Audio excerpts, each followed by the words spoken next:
খাবারটা সুষম হওয়াটা খুব জরুরি। অর্থাৎ খাবারে 6টা উপাদান থাকে, হ্যাঁ। একটা হচ্ছে যে carbohydrate, protein, fat, vitamin, minerals এবং পানি। এই 6টা উপাদানের কম্বিনেশন নিয়ে সারা দিনের যে ক্যালোরি চাহিদা সেটা পূরণ করতে হয়।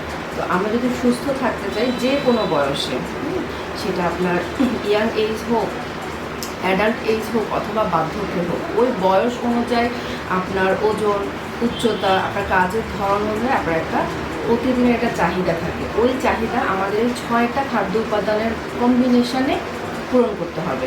সঠিকভাবে পূরণ করতে পারলে তখন গিয়ে আমরা সুস্থ থাকতে পারবো, ভালো থাকতে পারবো। এছাড়াও ডিজিজ বেসিস, যখন আপনি হয়তো কোনো রোগে ভুগছেন, ক্রনিক ডিজিজ হতে পারে, ডায়াবেটিস বা কিডনি ডিজিজ বা লিভারের ফ্যাট, আরও অনেক ধরনের হরমোনাল ডিজিজ থাকে। এই সব ক্ষেত্রে আপনার খাদ্য ব্যবস্থাপনাটা জরুরি মেডিকেশনের পাশাপাশি।